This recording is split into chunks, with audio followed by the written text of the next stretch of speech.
Today we're going to talk about being consistent even though you have a full-time job. I will raise you one. How about being consistent when you have a full-time job, you have a family, and a small business? That is my reality. My name is Renee. I'm an active duty service member. I've been in the military for 7 years. Also am married with kids and have a small business. I've even had some other content creators who I look up to, who I love to watch, who I think are just doing the best of the best in their field, have come to me and said, "Hey Renee, how are you so consistent?" I was just like, well, wow, let me share it with you. So the first thing I do is I realize that my content creation is important. It's important to me. It's important to the people who have subscribed and joined and engaged and decided to be part of my community. I have my voice, and my voice has become part of my content creation. I'm able to share my story. I'm able to talk to others. I'm able to really establish a community of people who have gone through things that I've gone through and who are also trying to just create the best life that they possibly can. So it's important, and because it's important, I know that I have to put that work in. I have to be as loyal and fulfilled in my content creation as I need to be in my family, in my marriage, in my job. So it is important to me, and that's why I make time for it. The time I put in turns into consistency for you guys. So if you don't feel like your content creation is important, if it's just a hobby, then that might be one of the reasons why you're not able to be as consistent, because hobbies come and go. Put it on the tier, making it something of importance to not only to yourself, but understand that the people that you're reaching, the content that you're putting out, it's important to the people who decided to go to the link in your bio and click like, subscribe, share, all those things. So show up for them. So number 2, if you've been around for a while, you probably could guess: prep and planning. Planning, prepping. I can't even explain that my life is chaos. There's a lot of moving pieces, and the only reason that I'm able to be consistent is because I prep and plan. So batch filming, when you're filming, switch up your lipstick, sis.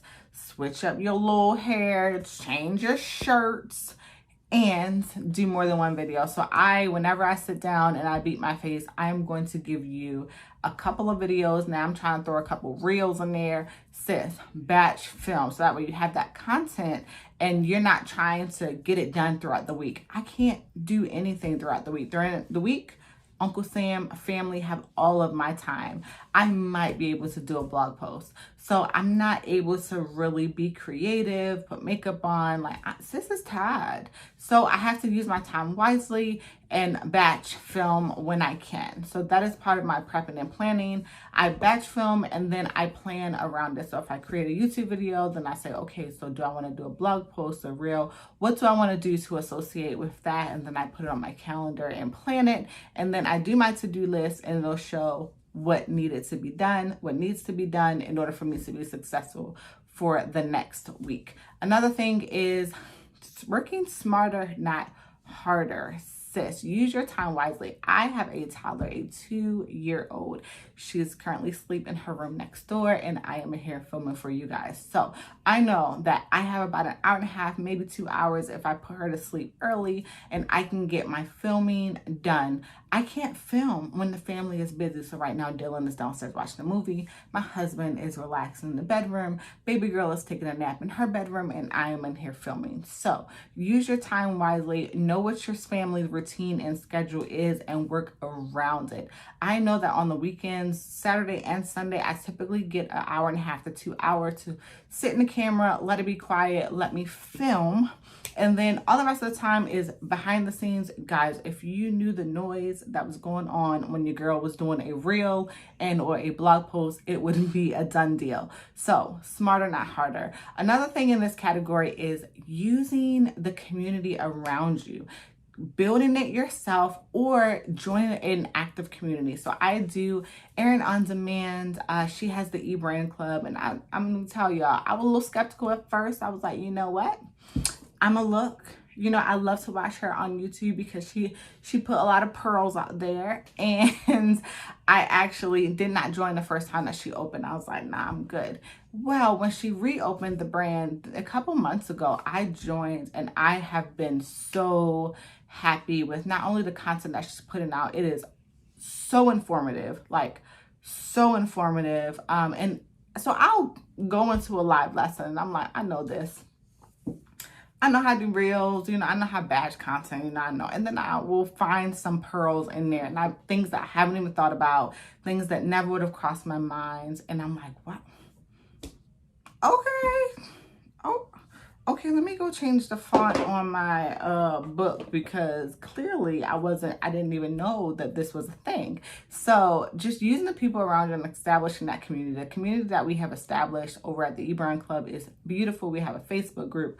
We are on there. You're able to ask questions. You're able to put comments. You're able to show some of your content weekly and get feedback from other people who are in the same boat as you. It is just a beautiful community. But then also the community that you establish within your brand. So the people who I have gotten to know on Instagram and Facebook and not even Facebook, Instagram and YouTube is beautiful. People who I never would have met. I just had a comment literally today, and someone was like, I thought you were growing your hair out. And it's crazy that this person who I don't know, probably will never meet, knows that I was growing my hair out, and like knows me well enough to be like, hey sis, I thought you were growing your hair out. Why'd you cut it? So establish that community. Make your content a place of community. It's not just about you. It's about growing with others. It is about being whole in who you are and then helping others get there as well. It is about community. That is what this YouTube is about. That's what my social media in all aspects is about. So leaning on your community, getting to know the other people, the people who choose to like, subscribe, follow, and share your content. Get to know them as well, because it's not all just about you. It's about that community as well. And my last tip is to include your family. Y'all, my team is myself, the creative. My husband drives us around. I'm like, babe, I want to go film. Like, can you drive us in this alley, please? He's security. And then my son, my 10-year-old son, is actually my photographer. He hates it. And so I throw him a few dollars, but he is actually way better than my husband at taking pictures. So he is my photographer. He gives me the angles.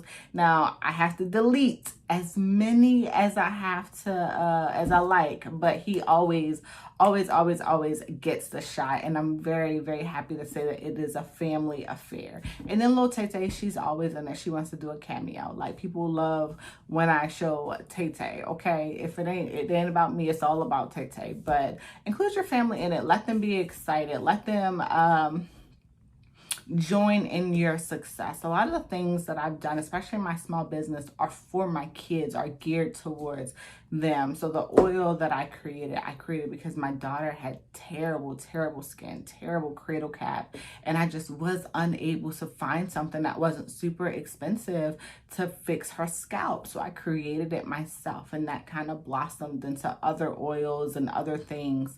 And then also my back to school supplies. I have an African American daughter, and I want her to grow up and see people in successful areas that are not just mommy or not just daddy. I want her to be able to have some representation. So that's where all of the Black art school supplies came, and all these things will be linked down in the description box. But I want my daughter to grow up and love who she is and love what she looks like. And that's why we celebrate African American girls and arts and boys and all the things in our home. So it's not just about, oh, you only like this. It's about, these are the children that are raising them. When they cut the TV on, they don't see themselves.